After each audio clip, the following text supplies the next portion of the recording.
Hello there, wrestling fans!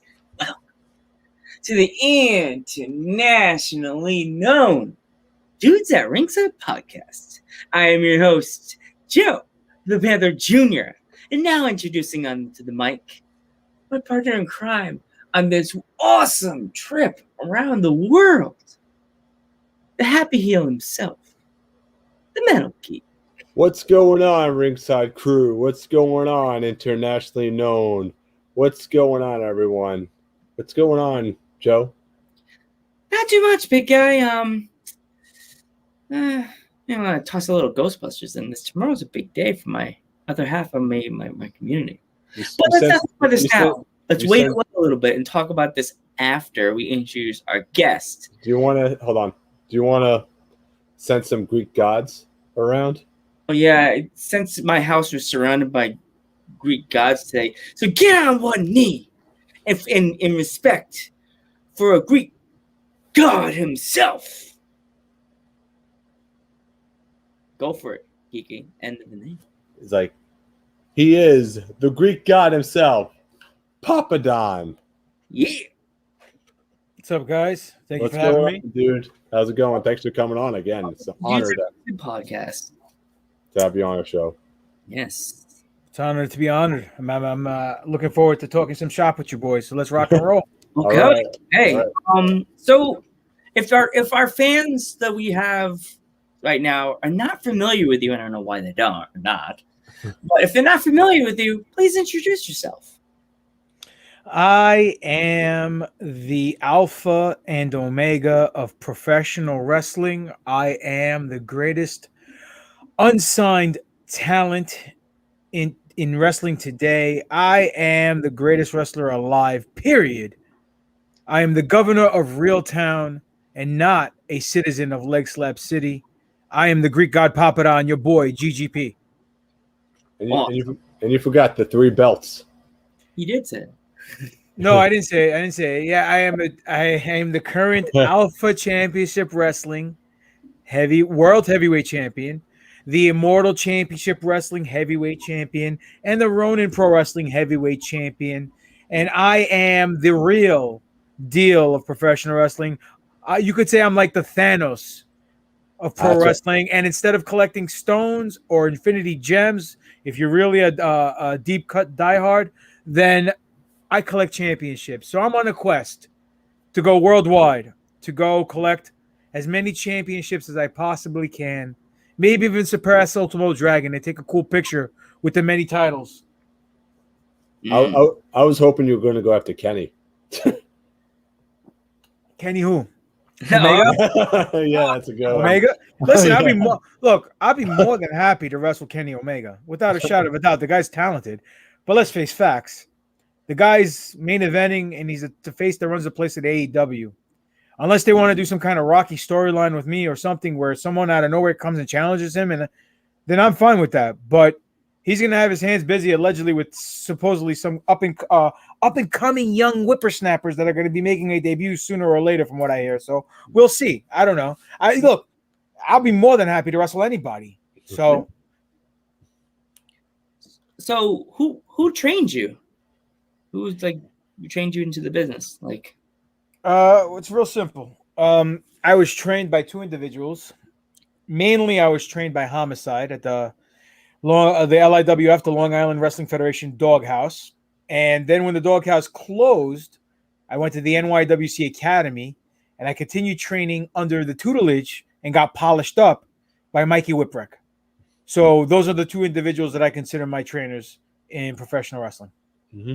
That's awesome. And as we always say, and I could say this now till I'm blue in the face. Me and Geek are like super fans of NYWC, and every guest, will tell you this, every single guest that have come through the doors of the Dudes at Ringside Podcast Studios, in my mind, even though we're online, that we have told them about NYWC every time. People far as London, England, Scotland, Ireland, we have dropped the name. Come to New York. Come to this training school. Come to NYWC. It's beautiful. The people are awesome there. So, yeah. Thank you. And Australia, too. Don't forget Australia. And Australia. we told me as far as Australia about NYWC, and they're like, let me check them out. I'm like they're like, so they want to come. They're like, oh, I want to come. What's in like, Instagram NYWC? like, yeah, NYWC, unfortunately, and this is not a knock on them. They're wrestling's best kept secret, and that's not a good title to have. It's not a good title to have for too long. Hopefully, after this pandemic, and they start coming back where they can run indoors, full capacity. They blow the roof off of everything because they have a great group of young talent, great students in the academy, and they've already displayed and spit out many talent that's on TV right now or has been in WWE, currently in AEW, New Japan, so on and so forth. So I've been there since almost the beginning. I would say maybe show 2 or 3 or whatever the case may be. I don't know. They might have, they built the ring around me. Yeah, I'm just kidding. Definitely. But yeah, man. So it's a great company to wrestle for, a great school. So look, a lot of the schools in New York, I'm not going to lie, I'm not going to sit here and pick favorites, but a lot of schools in New York are just branches from Mikey Whipwreck or Homicide. So they're the 2 individuals who have contributed the most to Northeast independent wrestling. And if you were trained by these 2 individuals, you're probably top tier of talent on any show. And they have also produced the best talents on the majority of the shows that people go to. So it's a privilege and an honor to sit under both these learning trees that I've had the distinct pleasure of sitting under and helping me mold me into being the professional wrestler / sports entertainer that I am today. So awesome. Okay. I mean, do you have any dream matches or that you would love to face? Or I would like to face anybody, anywhere, anytime, in any main event, any place on the card. I would love to go wrestle for New Japan. I would love to go wrestle in Japan, Tokyo Dome, Korakuen Hall. I would love to wrestle again in that Madison Square Garden, but this time in front of a crowd instead of before the crowd enters the building. I would love to wrestle again in AEW or in Impact or Ring of Honor. I've been doing this 22 years, man. And to be honest with you, I've wrestled everywhere and I wrestled everybody. I would say 80% of the people on the roster in AEW I've either wrestled with, against, done tons of shows where we were all in the same locker rooms many of times. So, same thing with TNA, same thing with WWE, and NXT. So anywhere that's going to sign me a big fat check, I'm willing to wrestle for. That's always the thing. That's always a good thing about it, So your AEW Dark appearance was great. I didn't get the chance to watch it, but I heard. So then, how do you know it's great? Yeah, because I heard good things about it. So I know you're the Greek god. So well, hold on. How come you didn't watch it? I couldn't find it. It's on YouTube. I couldn't find it. I was scrolling through it, looking for it. I will send you the link, my friend. All right, thank you, my friend. I will send you the link. I appreciate your kind words. You're not the first. Hopefully, you're not going to be the last. I've gotten a lot of great feedback from wrestlers, from fans, from other promoters, from a lot of people in the business, from people in the back at AEW. Hopefully, it leads to something, and hopefully, I get to go back and get signed. And I appreciate it. Thank you. And hopefully, I get an opportunity to go back, get signed, and do more damage and entertain more AEW fans, because it was definitely a fun time. So, not only are you a wrestler, you're also a nerd like us. I don't know. As I said before, I'm a huge Ghostbusters fan. I don't know if you saw that tomorrow they're dropping the official Ghostbusters trailer for the new movie. Have you heard anything about that?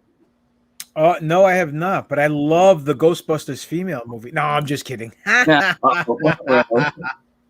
I know how to get heat, don't I? No, I'm a big Ghostbuster mark too. Not as big as Justin Carino. He's a huge Ghostbusters mark. Or Matt Cardona / Zack Ryder, huge Ghostbuster mark. But I do love the films, and I am looking forward to this film.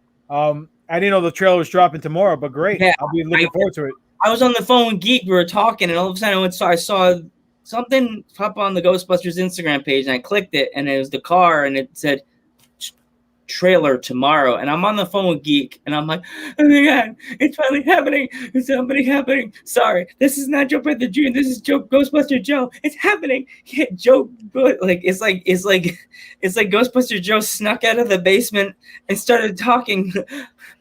He left me in the basement, and it was spiders down there. It's happening, I hear. So I got a question to ask you, Joe Panther. Do you wear Sex Panther cologne? Oh yeah, always. Nice. I get the lady. So we got so many lady guests coming on our podcast. Gotcha. That's why you pick them, Joe. Yeah, hard. Right. We got Trixie coming on. I don't know if you ever heard the wrestler named Trixie. Yeah, I think I have. Yes, she's coming on. She's got like the pink hair. She's kind of kooky, and she bites people's fingers. Yeah, she's coming on. Was she in the Women's Super 8 recently? I think she was. She's like she almost looks like a psycho clown. Her hair is like pink and like white face. I have to find a picture of her. I'll send it. All right. Cool. Yeah. That's my nerd question for the day. That's the nerd question. Yeah. Yeah. So what was your match? The final match you had with Damian Dragon, like wrestling being his final opponent. How do you guys know Damian? Joe knows Damian. I've been friends with Damian Dragon for 15 years. He's the reason why I became the super fan of NYWC. Going to the shows. Oh, so you used to go, and him and Foxy were there too, right? Yeah. Oh yeah.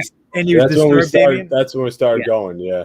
I became like a super fan of Damian Dragon, watching his matches and like meeting Foxy, and we just became really good friends. And as I jokingly call on the podcast, they're the wrestling besties. Like they're my wrestling besties. Like, gotcha. They got me to be obsessed with indie wrestling, and I obsessed with NYWC, and I was like, oh, Lance, we gotta go.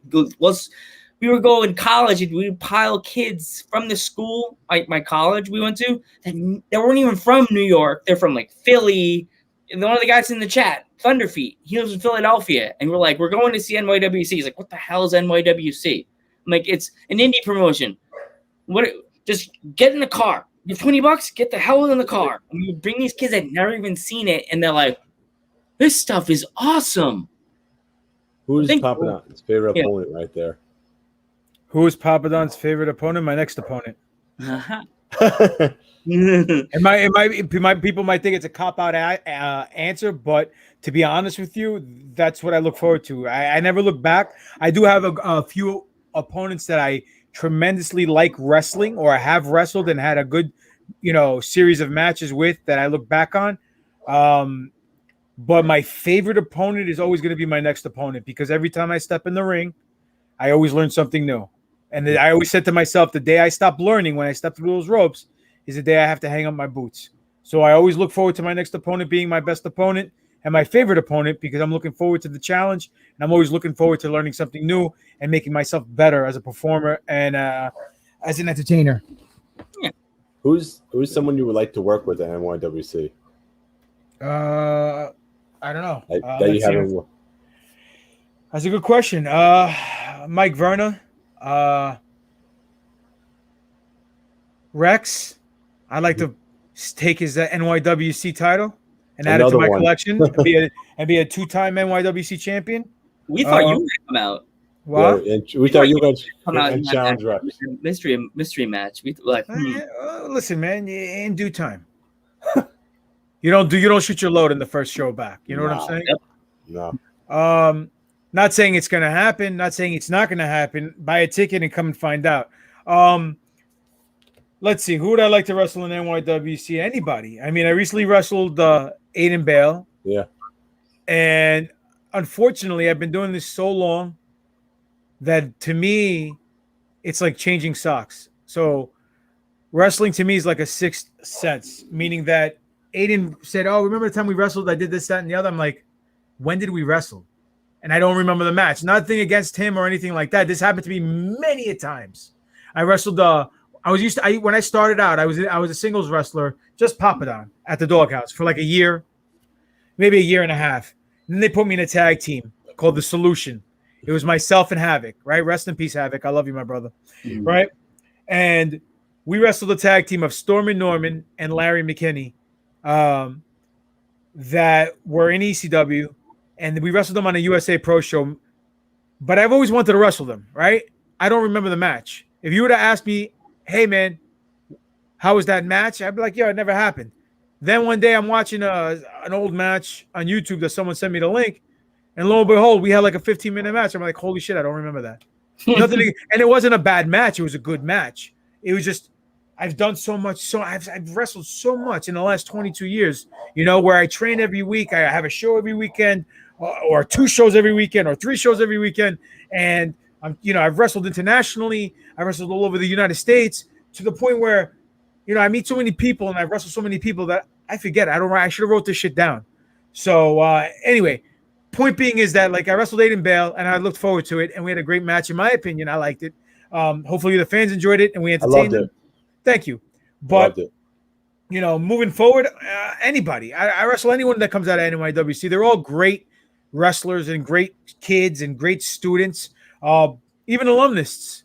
If Tony Nese wants to come back and tangle with me some more, we can dance. He's one of my favorite opponents. If Josh Daniels, when it comes out of retirement, he's one of my favorite opponents.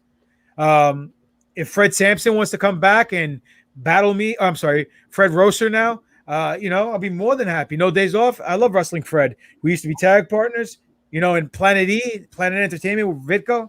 If Tony Burma wants to come back, I'll battle Tony Burma. If the foreign league, if Mega wants to come back, if Nana wants to come back, if the Dead Presidents want to come back, if Mikey wants to come back, if Stockade wants to come back, if Bull James wants to come back, I'll wrestle anybody. I don't care. I'll wrestle a broom and make him look good because I know I'm confident. MJF. I'm not trying to. I wrestle MJF again. I would love to. That's another match I forgot I had because I wrestled him in 5 Borough Wrestling in Brooklyn. And I did a double shot, and I was running late. And I pulled up to the building, and I jump out the car. I'm already in my gear. And I walk through the doors, and I'm like, hey, man, your match is on. Oh, shit, okay, no problem. And it was like, oh, what are you going to do? I mean, what am I going to do? I'm a professional. I'm going to go on my match. See you later. So we go out there, and him and I cut, and he was the heel, and I was the face, coincidentally. And we ended up getting the crowd in a frenzy. Just verbally going at each other for like 5-6 minutes of nonstop insults back and forth. He finally gets in the ring. The bell rings. Duck a line. Schoolboy 1, 2, 3. Holy cow! They popped huge like it was Hogan Rock. I'm not making this up. You could ask anybody else. You know what I'm saying? And that was the match. And that's the match I remember having with MJF. But I don't remember wrestling him at NYWC. And then when someone sent me the link, I went, "What the fuck is this?" So I clicked it. I thought it was spam at first. I'm like, "Oh no." And then I saw the match. I went, oh, I forgot about this match. Yeah. It was a good match. So whatever. I think they just loaded it. I think they just loaded it on the YouTube channel. Yeah. It was after I did the AEW match. They put it up on their NYWC thing. Mm-hmm. It's kind of like me, basically. I work for a soda distributor. What soda distributor? Coca-Cola. Oh, I used to work for Vitamin Water. Back in the day, yeah. So I go through managers. I every single day. There's a new manager, different manager in each store. So like I'll be like, sometimes because you know how the managers they always switch around stores and stuff like that. So I'll be like, wait, didn't you work at this store? Do I remember? And then or do I recognize? Oh, I recognize you because then they're working at a different store now. So it's like. Gotcha. So it's like because they're in a different shirt, so it's like you don't know, you know what I mean? No, I feel you, brother. You have a question from the audience from Thunderfeet about the which one? Who did you want as a manager, dead or alive? Who you want to have as a manager, dead or alive? John Shane, the sure thing, John Shane. He's always going to be my number one manager that I will always pick in my corner.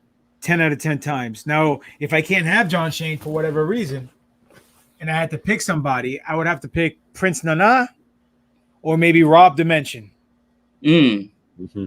Prince Nana is great. Oh, Oh, he's so money. Not on the podcast, but like not as a man. Geek told me he gave Geek a little bit of the run around. He's very busy. Yeah, He's very busy. He's in the entertainment business. And the guy's burning the candle at both ends. He's a hustler, so he's always on the grind. I understand that. I totally understand that. Because and stuff like that. So yeah, if he said he was busy, that's 110% understandable. So it's cool with us. You can't get mad at him. He's a legend in his own right. He's done everything. We're talking to the legend too. The Greek god. We're all legends. Thank you. Appreciate the kind words, my man. So my question is, how was it to have actual fans watching you wrestle again at the NYWC show at the Summer of Love? Well, during the pandemic, I only had 3 matches. 2 out of the 3 had fans because it was outdoors and it was in New Jersey. I wrestled a guy named Dennis Morgan, who's a good kid, good wrestler, has a bright future ahead of him if he keeps his head on straight. And I know he will. He has a good mind, a good head on his shoulders. And I wrestled Ace Austin from TNA or Impact Wrestling. And both of them were in front of fans, and we tore it up. Had the fans pounding my hands like I always do as a heel. Then I wrestled at United Wrestling Network in California on the pay-per-view, the United Wrestling Network NWA pay-per-view, where I wrestled Remy Marcel, and that was in a TV studio with no fans. So that was a little weird because, I like to incorporate the fans in my matches. I'm an avid proponent to this formula that I have with wrestling. Wrestling has to be intimate. Wrestling needs to have moments. Wrestling needs to have emotional connection and emotional connection with the fans that are there and the fans that are watching. If there's no connection with the fans, you don't get them involved. You don't have them at the edge of their seat.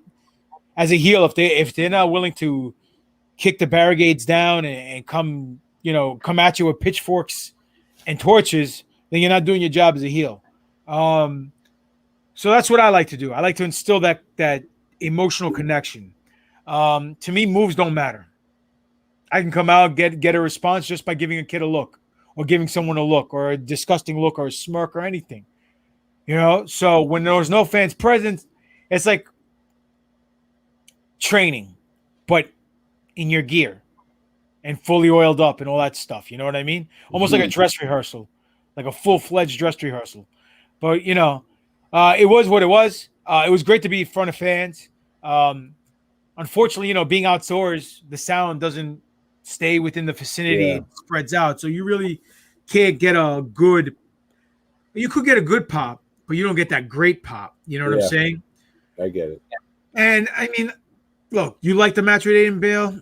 I like the match with Aiden Bale. Hopefully everyone who bought a ticket that night liked the match with Aiden Bale. Hopefully Aiden liked the match with Papadon. And we did our duties and we sent the fans home. I know they weren't happy because they wanted Aiden to win, but what do you expect from the Selden trash that were there? You know what I mean? Yeah.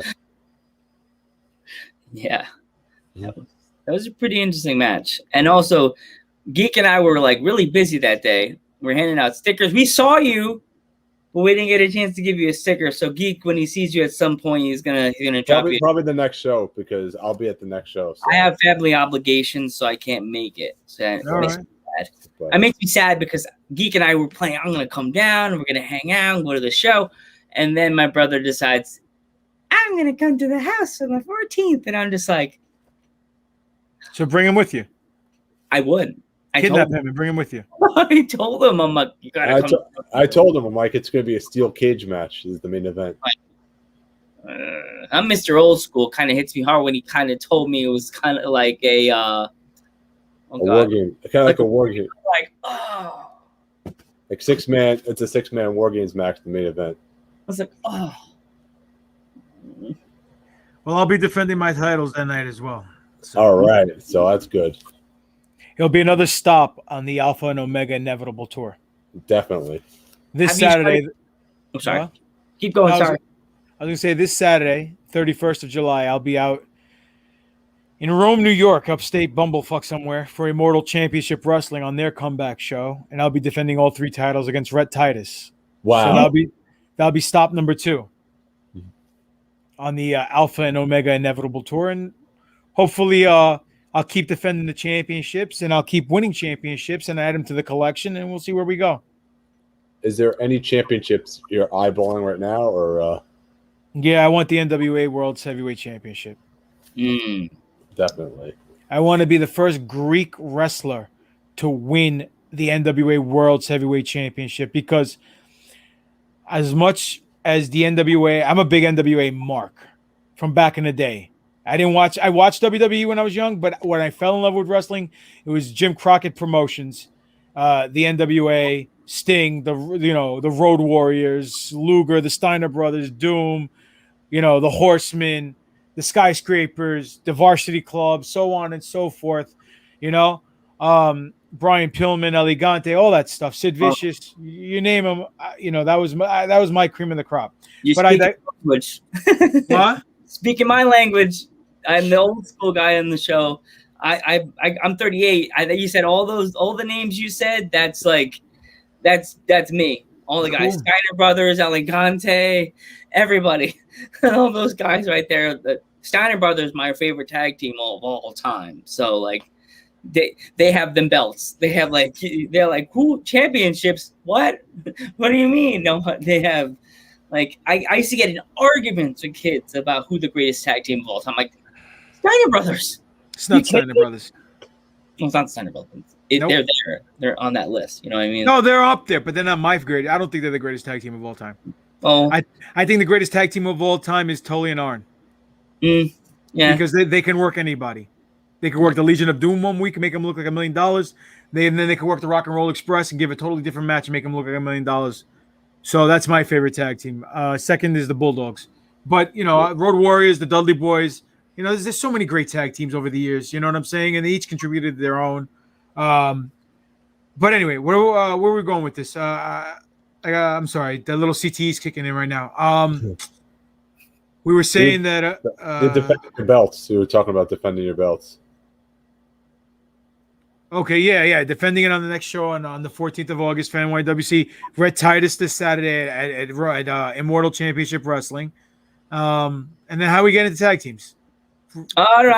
I guess you were talking about the NWA, and I mentioned you asked me what belt I'd like to win. That's right. Yeah, and I said the NWA World Heavyweight Championship because I want to be the first Greek wrestler to win the NWA World Heavyweight Championship because the Greeks invented professional wrestling.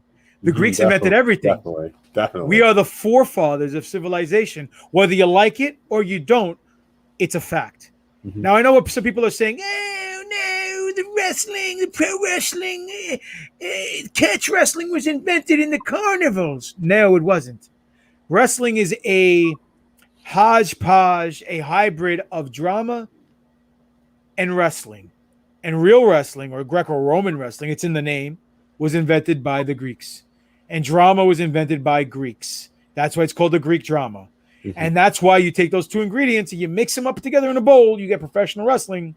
So the Greeks invented pro wrestling. Mm-hmm. So it would be an honor to hold that championship, that 10 pounds of gold, Sweet Charlotte, and be the first Greek, because it's all about history, tradition, respect, and honor with the NWA, right? Well, the Greek god, it fits like a glove, you know? So it is what it is. If Nick Aldis wants to wrestle me, I mean, I've wrestled him before now.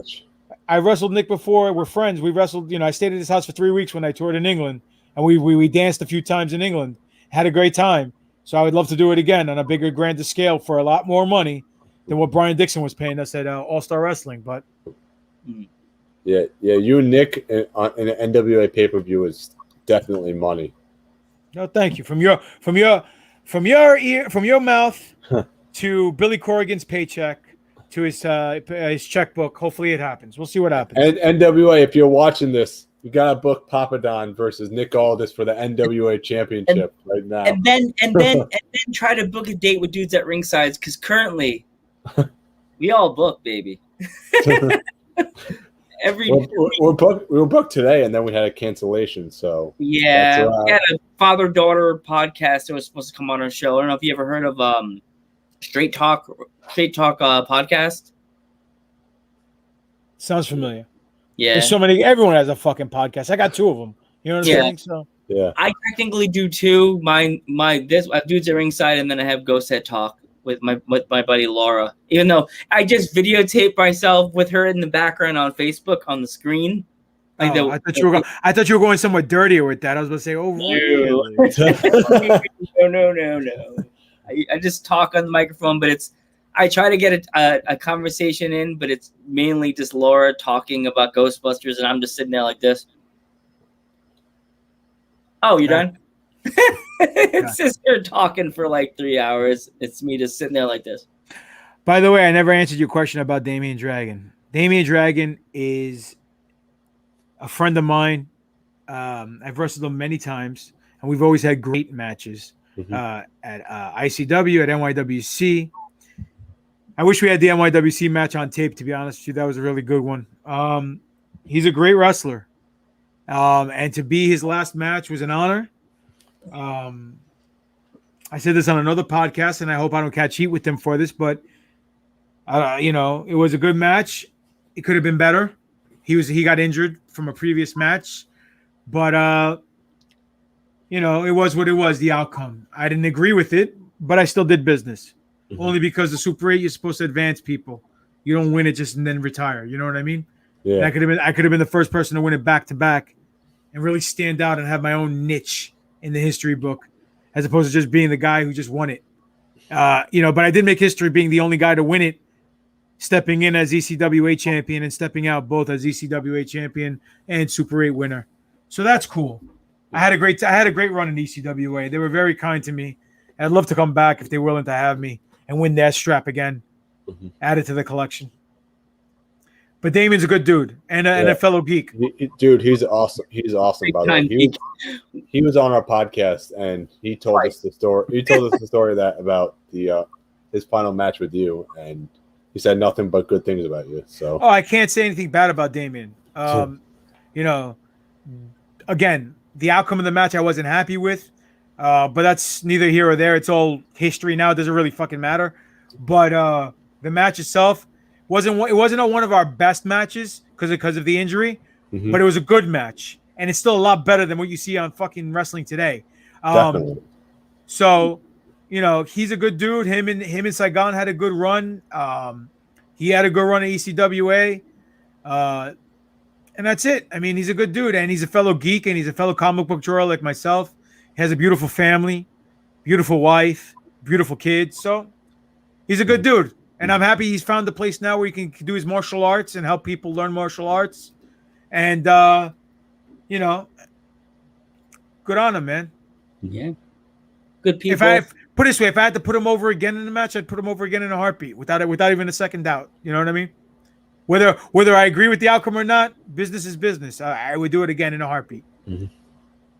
So, would you ever do a match against like a lot of things in the indies lately? They've been doing men versus women matches. No, you wouldn't do that. Okay.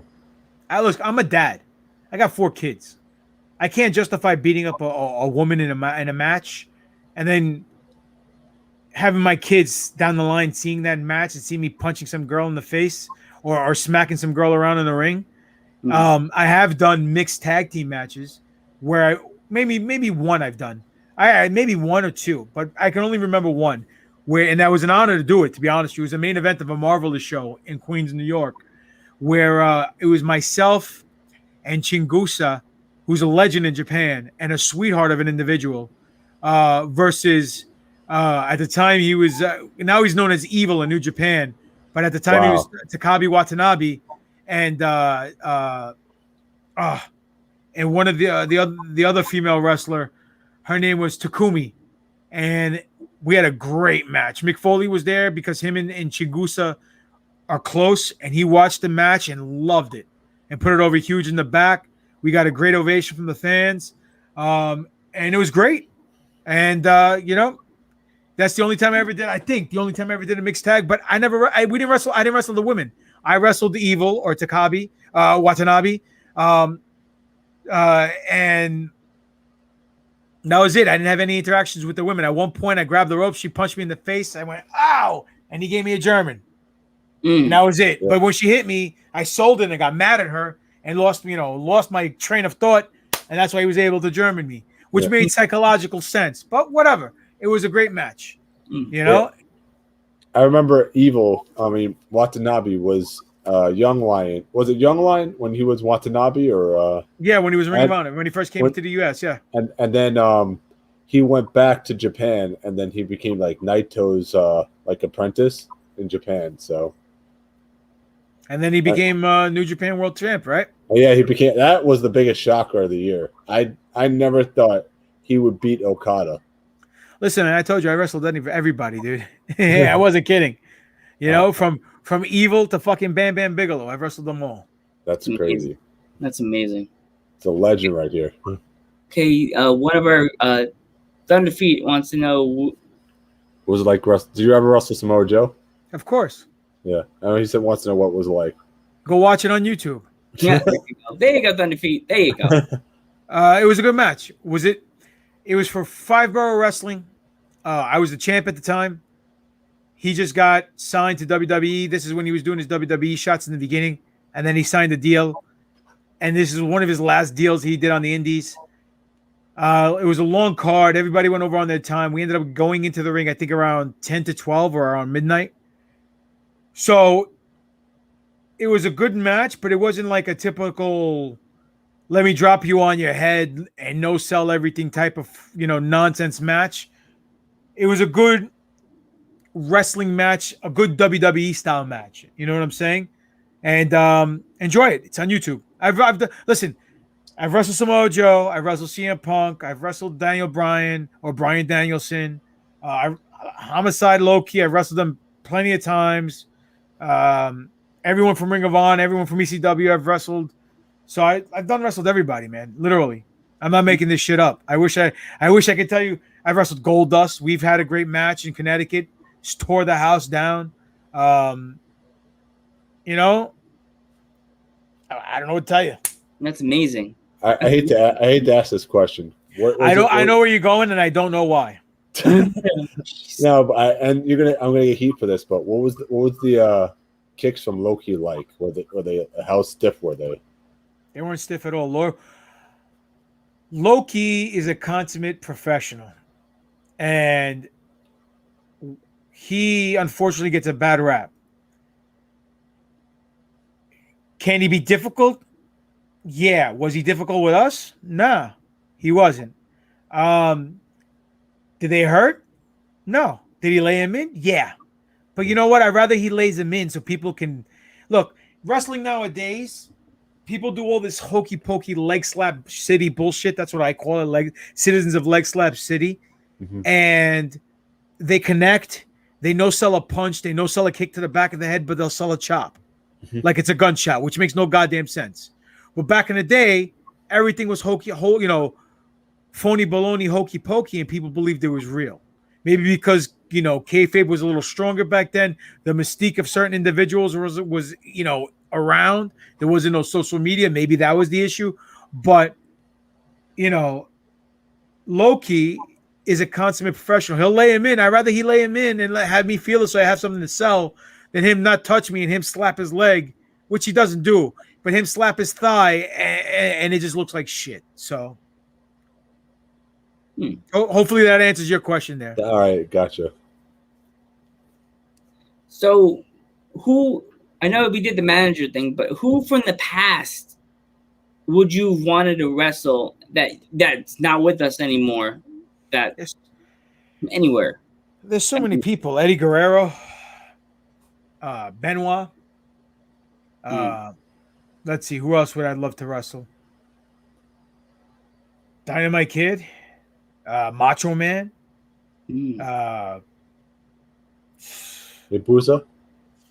Sure, Hayabusa. Mm-hmm.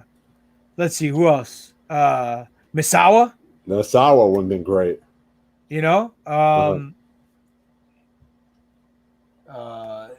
There's so many people that have paved the way for me before me, and there's so many people that have paved the way for people that have come after me that hopefully people realize and recognize. It's hard to pick, man. Just like I don't have a favorite wrestler.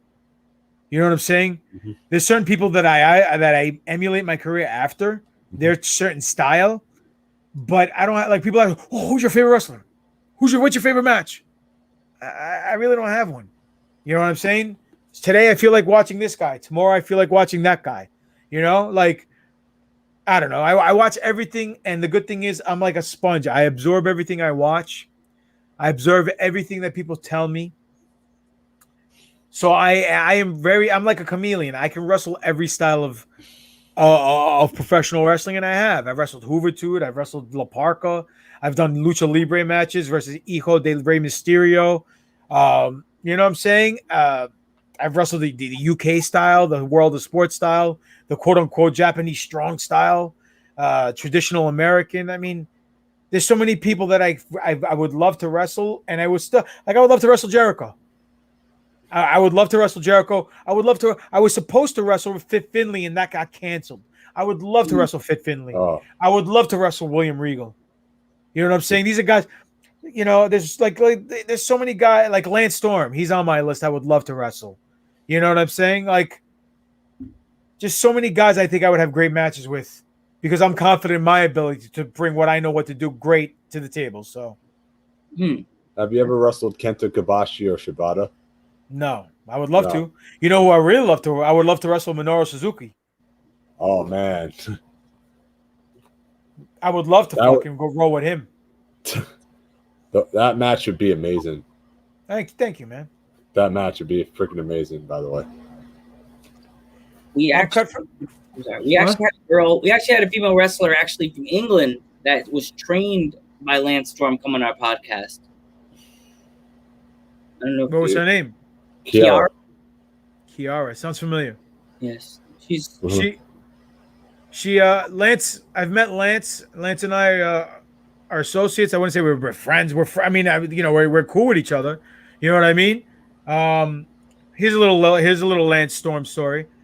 I was wrestling down in North Carolina for Legend Fest. It used to be called NWA Legend Fest. I wrestled Luke Hawks.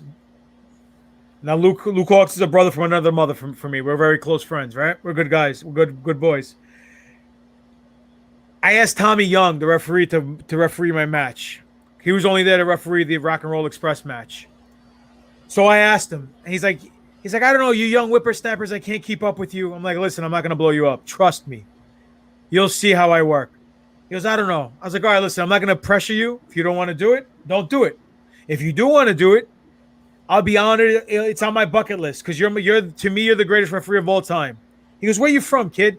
I said, I'm from New York. He goes, how do you know who I am? I said, how do I not know who you are? I was like, Jim Crockett Promotions, you, Flair, the Horseman. I used to watch you all the time. He goes, even in New York? I was like, yeah, especially in New York. He's like, all right, let me think about it. So he comes back, he's like, all right, I'll referee your match. So it was Papadon, Greek God Papadon versus Luke Hawks. Tommy Young was the referee. The finish of the match, I forgot what it was. But I did the spot. I hit a flying European, like I always do in my matches. I go for it a second time. This time, Luke Hawk catches me, hits me with a German. Counters it, right? 1, 2. I kick out 2 7/8. Last second. Tommy Young counts 3. That wasn't the finish. And I'm like, what? That was, I lose my cool. Now, on the fly, mind you, I start yelling at him, and he starts barking back, and I give him a little shove, and he just like picks up on it, just gives me a shove back, right on the fly. I take the flare bump. The place erupts. I get up. He hides behind Luke. Luke goes like this, like a good heel does. I fucking cower back and get out of the ring. He gets out the ring and he fucking bounces. And then I come to the back and I ask Lance Storm and Luke and I, we come up to Lance. Hey, Lance, because we asked him to watch the match. Well, what do you think of the match? He goes, the match is perfect. He goes, there's only one I think I would have changed in the comeback. You started off with this move. I would have put that move at the end of the comeback because it was such a big move. That's it. He goes, but other than that, great match. He goes, I love the ending with Tommy Young. He goes, that was money. And I looked at him. I said, that was on the fly. That wasn't called. He looked at me. He goes, really? I said, yeah. I said, Lance, I wouldn't lie to you. He goes, tremendous work. And I was like a happier than a pig in shit. One of the guys that I idolized watching growing up, loved what I did in the ring. It was great. That's my Lance Storm story.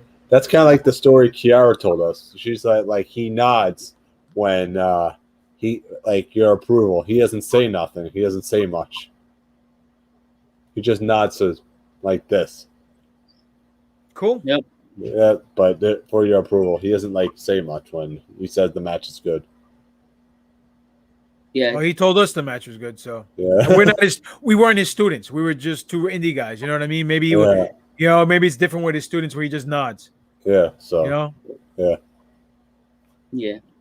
So, do you have any stories from the road?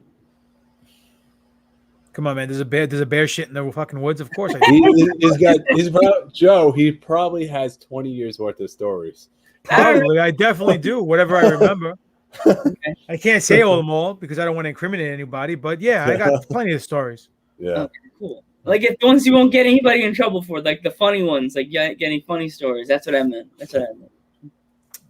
All right. Let's see. You guys know who the Dirty Rotten Scoundrels are? I think so. EC Negro and KC Blade. They were from the dog. They were from the doghouse, right? Mm-hmm. All right. Well, this is when I was in the tag team with The Solution. Okay. We were heels and we were JCW tag champs. We lost the straps. We ended up going face. Something happened where we needed to go face, right? Our manager, John Shane, turned on us at the time. We lost the match and we didn't read the quote-unquote fine print on the contract where we got a 3-month suspension if we lost the match. So coincidentally, as The Solution was exiting JCW, a masked tag team from Mexico, Los Problemas, which is Spanish for the problem, came in. Oh, and crap.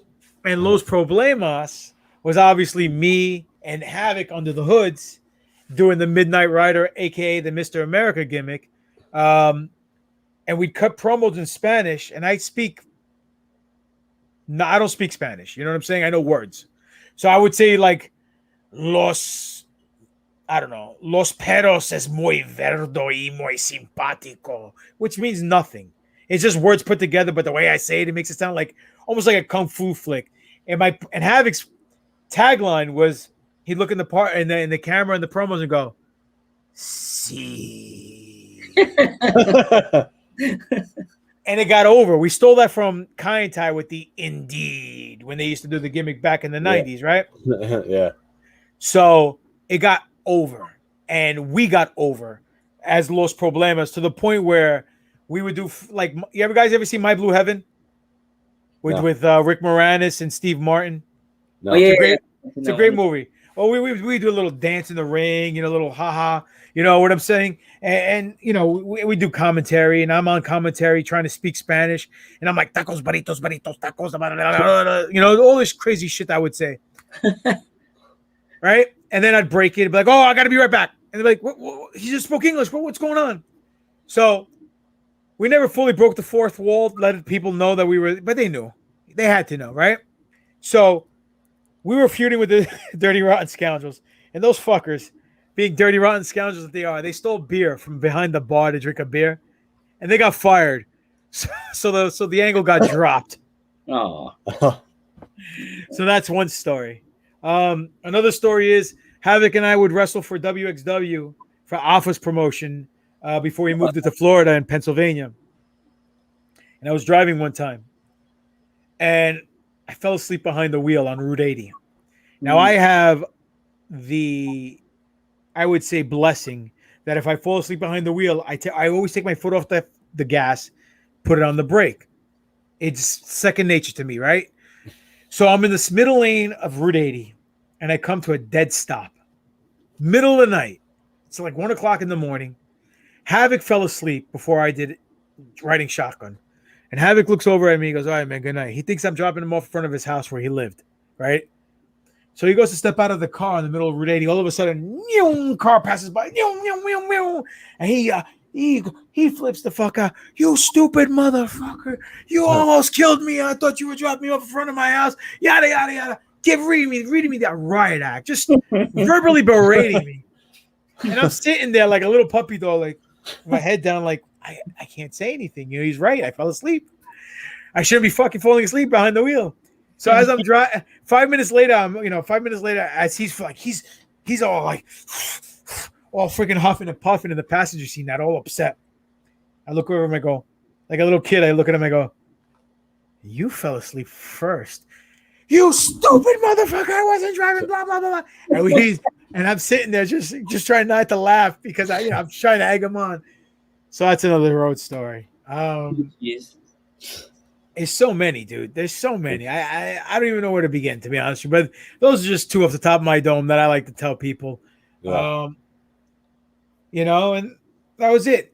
I mean, there's so many other stories I could tell you that, like with Grim Reefer and individual stories where I'm on the road and just having a good time and partying like a champ. And It's awesome he's back in wrestling, by the way. Grim Reefer. him and I started together. We were in the same class. We're the only two guys left from that class doing it, and he's very talented. I'm glad he's back. Yeah. I was like, wait, what? Grim Reaper's back wrestling? And I'm like, He's the high recently. yeah. Reaper did a match against who was it against? Oh, it was against what's the name from ECW? Who was it? Oh my god, I can see the face. I think he's in GCW now. Yeah. Reefer, right? Yeah, Reefer. I forgot who it was. Oh my god. He wrestled someone from ECW, you said? ECW guy, yeah. Was it Sandman or Not Sandman. Oh my gosh. Funk. What's his name? Funk. Not Terry Funk. Oh it wasn't Terry Funk, dude. No, I said no, it wasn't Terry Funk. It wasn't Terry. Oh my gosh, I can't think of his name. I can see his face. Oh, Too Cold Scorpio? Too Cold Scorpio, yeah. Scorpio. And in the mess, what's his name was on the ground. He lit a joint and put it in Reefer's mouth. And he revived him with a joint. Listen, Reefer is not a high flyer. He is. How can I say it? You know how certain people are high flyers? He's flying high. He's your favorite flying. Oh, he had a shirt. I forgot what it said.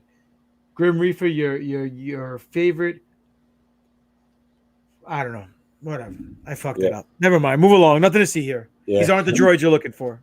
Yeah. You're gonna make us forget you don't have a podcast. Just you talking. You don't have a podcast.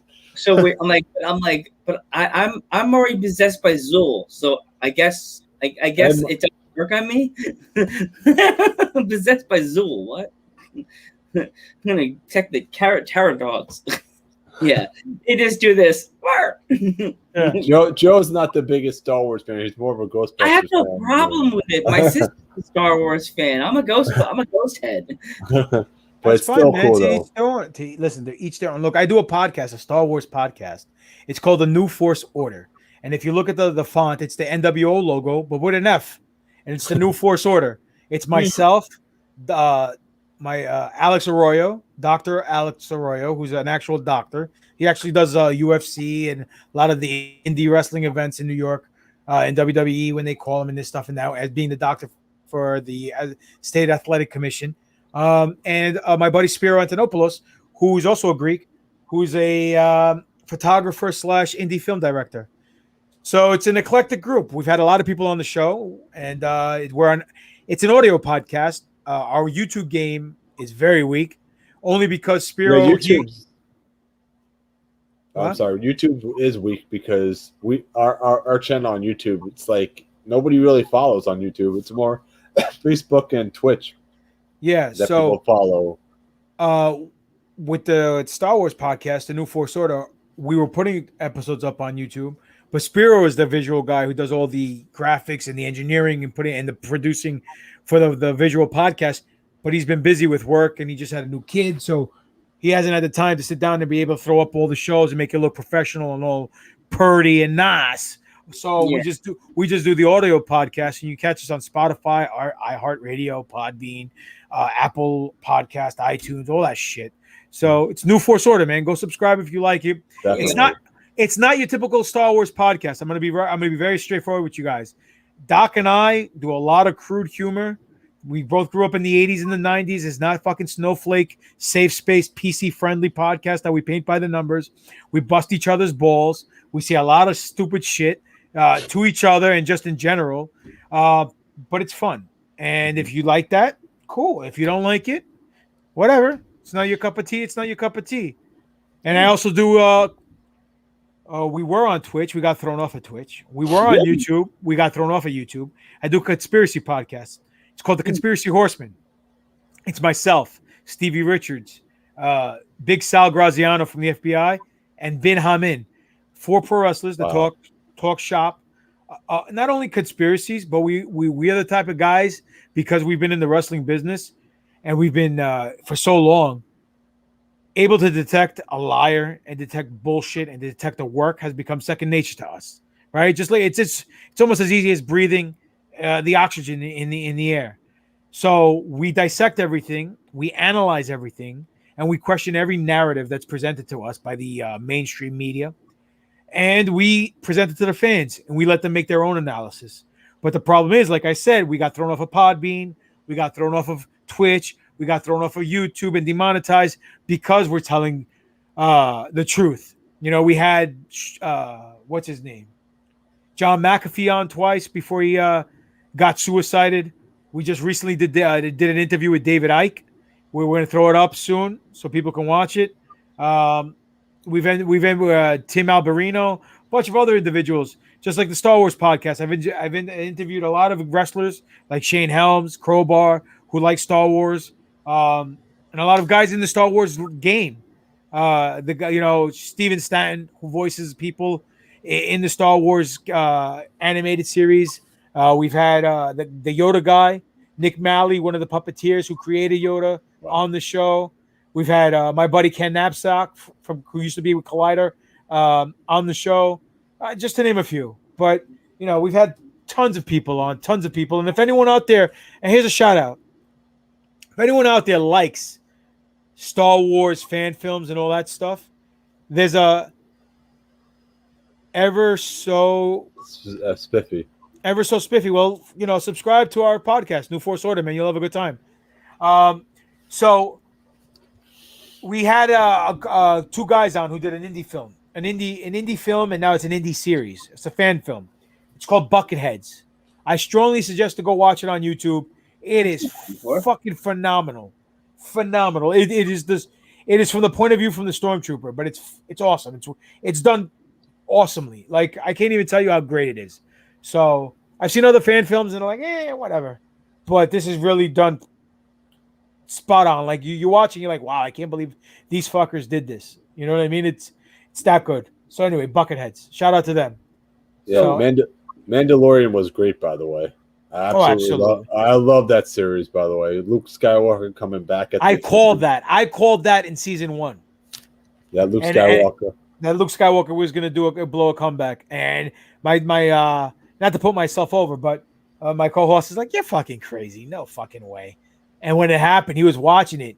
And with a tear in his eye, like Ric Flair says in his promo, he was like, oh my God, I can't believe it. Then he realized, oh, fuck, I got to live with fucking Papadon for the rest of my life doing this podcast. He's never going to let me live it down. And I still have it. But yeah, Luke Skywalker coming back as young Luke. It wasn't like, it wasn't the episode 6 Luke. I mean, episode 9 8.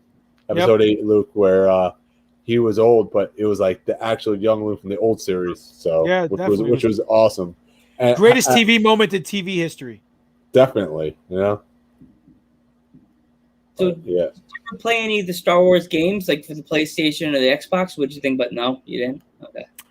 I unfortunately don't have enough time in my day to play video games. The last set of video games I played was Nintendo 64 wrestling games, which are still one of my favorites. My favorite one is the Japanese import game I got. But I wish I could play video games. I just don't have time. Which Japanese game? Because the one they re-released. Is that one? Thunder Pro Wrestling, whatever it was called? No. I forgot what it was called. Fuck. They had everybody from every promotion in there. Kobashi, Misawa, and it was the AKI engine. So it was just like WrestleMania 2000 and NWO versus WCW. Same type of gameplay. But you could use everybody. Just follow the podcast, by the way. Thank you, buddy. Thank you. He probably unfollowed us to go. He's the hugest, biggest Star Wars fan, Thunderfeet, if you must know. So, listen, we do a segment on the New Force Order podcast called "Who's More Over." where we compare two aspects of Star Wars, right? Uh-huh. So Thunder Feet, I'm laying this out right now. Let's see how big of a fan you are. This week's topic, which is going to be tomorrow night, we're going to record the podcast. The Who's More Over segment, it's going to be Savage Opress, which is Darth Maul's brother, versus Asajj Ventress, which is the what do you call it? Count Dooku's apprentice. And send us an email, newforceorder@yahoo.com, on who you think is more over for you and why. And let's see if Thunderfeet actually sends an email. You put it to him, he may do it. He's that guy. Listen, we love to intermingle with our fans. We love our fans, all 6 of them. You know what I'm saying? We have a good time with our fans. We bust their chops too. He's one of the guys, as I said, that we would pile in Geek's car that had never been to a New York wrestling show because he was from Philly, and he's like, "Oh, New York wrestling can't compare to Philly wrestling." I'm like, whoa, sir, that's a different brand of a different animal. Just follow it. Philly sucks. Oh no. There's only 2 good things that ever came out of Philly: Rocky and cheesesteaks. That's it. Jesus Christ. And Thunderfeet. I don't know Thunderfeet. Maybe what's his name? My like Thunderfeet. Quentin Tarantino. He has a foot fetish. So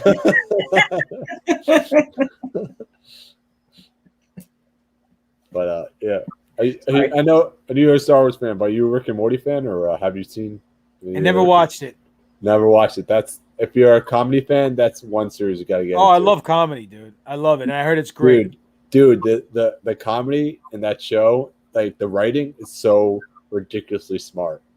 It's like I saw one clip online where they were running through the White House and they run through the basement and they're filming the moon landing in the basement, all this shit, and I'm like, I started laughing. I was like, holy shit, this is great.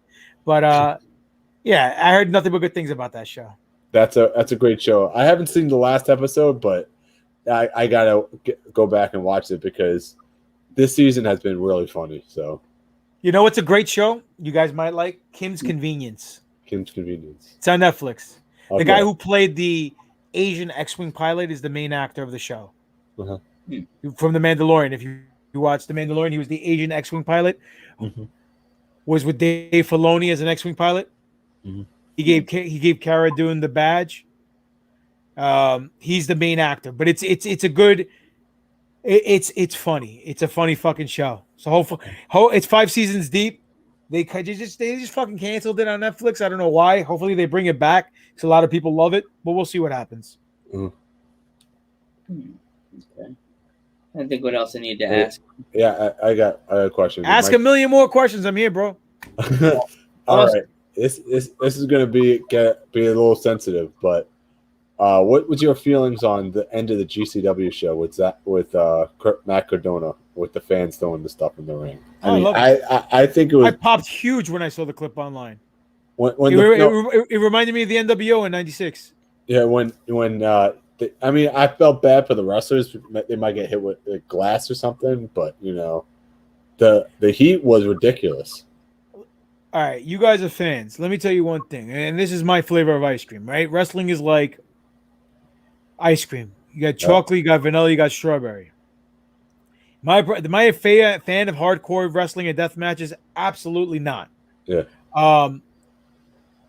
But I am a fan of making money, and the money can only be made 2 ways in professional wrestling. That's in the sell. But most importantly, the money's in the heat. And Matt Cardona, a.k.a. Zack Ryder, is the last person you want as your GCW heavyweight champion. And it's brilliant making him your champ because the amount of heat he got at the end of the show, all I heard, was cha-ching, cha-ching, cha-ching, cha-ching, cha-ching, cha-ching, cha-ching, cha-ching, cha-ching. Because people are going to pay a lot of fucking money to come see him lose that goddamn title to the next person. And whether or not he loses it and has to keep coming back until someone beats him, he's going to be drawing a great following and a great crowd. It's going to only help GCW. So, yep. Yeah. I mean, I love the heat that he got. I thought it was freaking awesome. But The thing is, with the fans throwing stuff at him. I mean, that's what I'm saying. He could have got hurt. Is what I'm trying to say. Look, you could walk out of your house and get fucking hit by a bus. Yeah. You can get hurt. Yeah. You can take a bump the wrong way, knock on wood, you can get hurt. You know what I'm saying? Yeah. You death match something, someone cuts you the wrong way and cuts a vein or an artery, you're fucked. Yeah. So it's nature of the beast. You look, this isn't ballet. We knew what we signed up for when we first signed up and started learning how to professional wrestling the right way through a reputable school. So anything that comes down the road to any of us wrestlers who are doing this, you can't say, well, I didn't know. We knew. So it is what it is. But absolutely loved the heat that he got. And I thought it so did I. It It reminded me of old school NWO 96 when Hogan turned. It reminded me of old school wrestling in Puerto Rico where people used to throw piss and batteries into the fucking ring. Oh, jeez. Yeah. So when Hogan joined the NWO, dude, that was the biggest heat moment ever. That was the Darth Vader turn of professional wrestling. It was. Yeah. When Anakin became Darth Vader. Exactly. It became Hollywood Hogan instead of being. So why'd you think it would be a little touchy and offensive? No, because I mean, like they threw bottles in the ring at him, so that's what I was saying. But they could have just booed him, and he could have got the heat. Yeah, but they could have threw paper, fucking crumbled up paper and shit like that. Yeah. But that visual is priceless. Yeah. You can't. Sorry. No, go ahead, Sex Panther. Yeah. Like he sent me like a video of it on his phone of the when he stole the bottles and everything, and I was just like, "Whoa!" I'm not even a wrestler. I'm just a fan, but all I can think is the danger. Like if he threw the bottle and he slipped on the one that fell behind him, and if he, could have got the referee could have got hurt. Look, I agree with you. I'm not saying you guys are wrong. I'm not saying by any stretch of the imagination people should not be throwing fucking bottles and fucking batteries and shit like that in the fucking ring or glass or anything that can hurt anybody. Okay, at the end of the day, it's a fucking show. You go to a movies, you see the villain win or lose, or the hero win or lose. You're not gonna fucking throw a bottle at the fucking screen. Get over it. It's entertainment. But I can guarantee you, I know Matt. I've known him since day one in fucking wrestling school. He loved every fucking moment of it. So that moment in itself was priceless because you can't get that visual like that anymore. It was organic. You felt the hate. Like they say in Star Wars, I can feel your hate. Definitely. Good. That's exactly what you felt. You watched it. You felt the tension. You felt the hate because it was organic. It wasn't forced. It wasn't fucking plants in the fucking audience just throwing shit into the ring. You know what I mean? People were legitimately pissed. And to get that emotion, that emotional connection I was talking about before with the fans, that's what's wrestling about. That's a moment. People will remember that for the rest of their fucking lives. It doesn't happen all the time. Just like you remember the fucking coconut, Jimmy Snuka, or you remember Hogan Rock. You know what I'm saying? Like shit like that. You remember fucking the Horseman breaking Dusty's leg. The NWO throwing fucking Rey Mysterio like a dart. Yep. Shit like that sticks out in your mind because you don't see it all the time. But those are moments, like John Cena just came back. That was a fucking moment. The crowd popped huge. And people fucking hate him, allegedly, right? Yeah. But whatever. You know what I'm saying? That was a moment. And he deserves every fucking minute of it. ROH also, when they threw the chairs in the ring, that was another moment. Yeah, but they also did that in ECW too. So. Yeah, exactly. They stole that from ECW. Seth Rollins turning on the Shield. Yeah, that was a moment. That was it. Before ever so Spiffy's head pops. Do you have any pets? Do you have any pets? What does it say? We're floof. The fuck's a floof? That's like a dog, a cat, something like that. Something with fur on it. Yeah, I have a dog. I have a 9-month-old pit bull. And I love dogs. I hate cats. Sorry, Stevie Richards. I hate cats, but I love dogs. And I I never had a dog growing up. My dad was a hunter. He had hunting dogs in the backyard where he built like a fucking house from like vinyl siding and a roof and insulation and all this shit. So the dogs were well kept. You know what I'm saying? Yeah. But we didn't play with the dogs. We just fed them, and that was it. You know, we cleaned the shit and all that stuff whenever they pooped. But this is my son fell in love with the dog, and I still say my wife worked me and set me up in order to get it. She denies it, but yeah, I'm in love with this little fucker, and he's a great dog, and he's a big mush. You know, people get the wrong idea about pit bulls.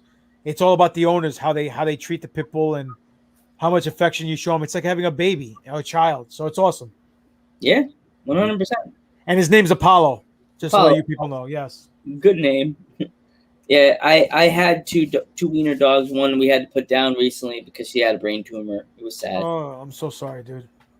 Actually, it was sad. It was the day that I went down to Long Island to go see Geek for the NYWC. The day before the NYWC show. So I was like, we had a show that day with a female wrestler from Washington State, Rebel Key. Is that her name, Geek? Rebel Kel. Rebel Kel. Get her last name. Ever heard of her? Name sounds familiar. She's a good wrestler. She's really nice. And like I came in and she's like, "Oh, you're late." I'm like, "Yeah, rough morning for my house." And she's like, "What happened?" And I told her, she's like, "Oh, that's why you're late. I'm so sorry." I was like, "Yeah." Her last day in the house was bad. It was like she just didn't even want to go. She was See how good of a worker you are. Did you work that into the sympathy so you can get cop a cheap feel? Oh yeah, I totally. You pervert! What? That's why Joe picks all the guests, right? Yeah, he's like. It was funny because in the beginning, we had like mixed men and women, and I knew Foxy, so Foxy was our first guest. So that's cool. And yeah, she was our first promo too, because now, like before, we would just do the show and the guests would do the promo right on the like you're talking into the screen, and after the show, I'd record it on my phone and then send it to Geek. Now, I don't know if you check out our YouTube channel, our Facebook page. I liked it today. I didn't get a chance to sit down and go through it. We get these it's almost like, what's that thing that you could pay the celebrity to do a promo for you? Oh, cameo. It's like a cameo. I send them our little script that I wrote on my phone, and then 2 or 3 days later, I get this cool video. Today we got it from a female wrestler. I forgot where she's from. Her name is The Crusher. In this corner, Bugs Bunny. In this corner, The Crusher. Yeah, if you see her. No, you should watch a promo, dude. It's like so funny. Is she from Florida, from Dory Funk's? I think so. She's like, her hair is all over. She looks like a caveman. She has a on her shoulders. Does she do a claw? No, she did something. She's like, dude's at ringside's calling me. Oh my god.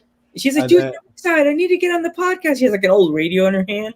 And she throws the radio and smashes it. I was at work all day, excitedly talking about that preview. I was like, "Rest in peace, radio." He's like, "Why?" I'm like, "She just killed it. She just went smashed it to hell." And then she says, "They're driving me crushing crazy." Crushing crazy. Tremendous.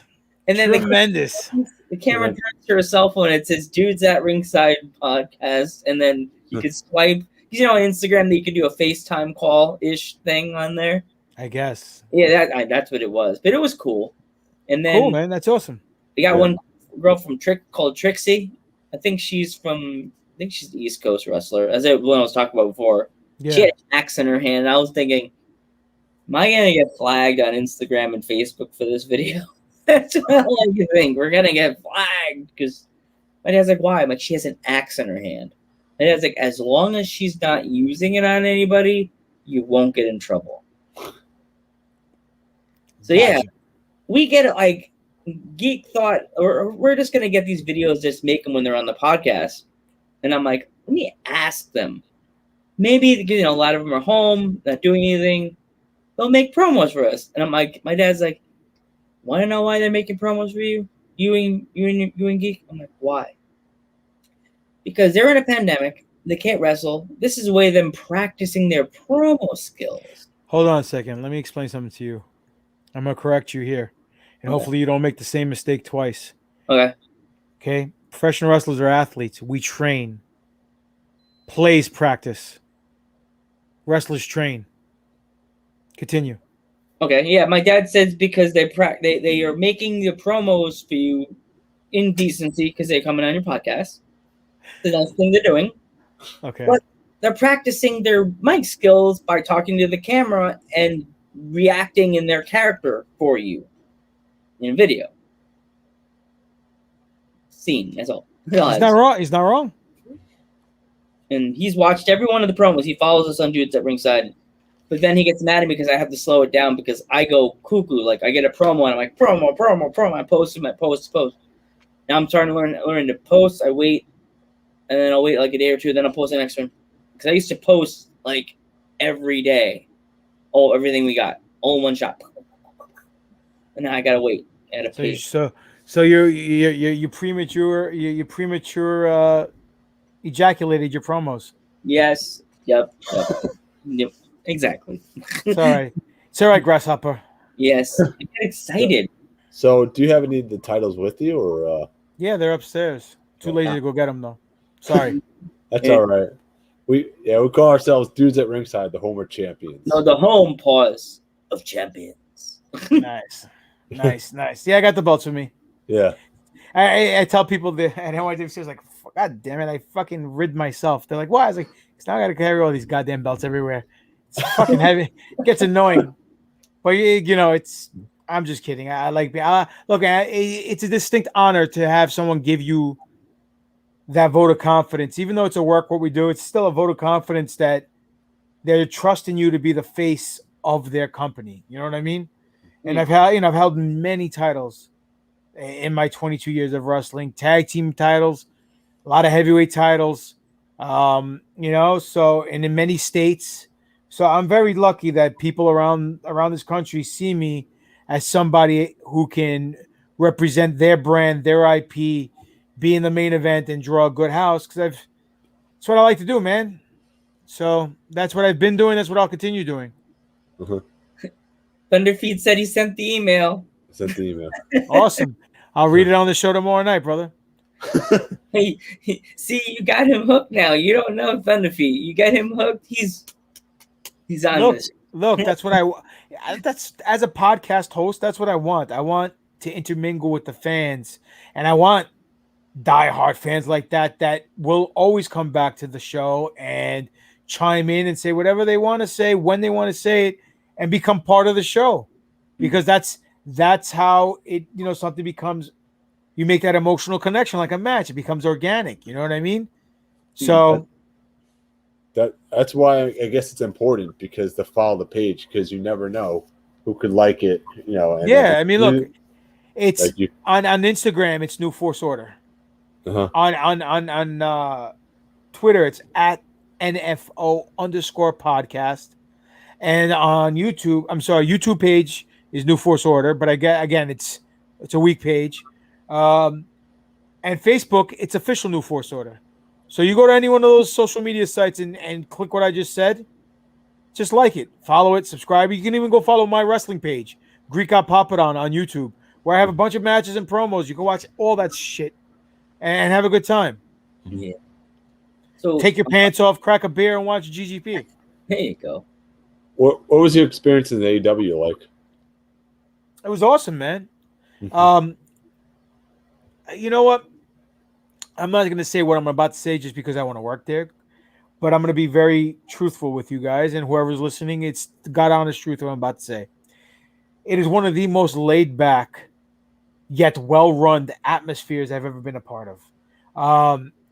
And that's a reflection of everybody in the company who's running the company, whether it's Tony Khan or Cody or Jerry Lynn or Arn Anderson or Dean Malenko or, Dustin, anybody who's an agent, anybody who's working behind the scenes.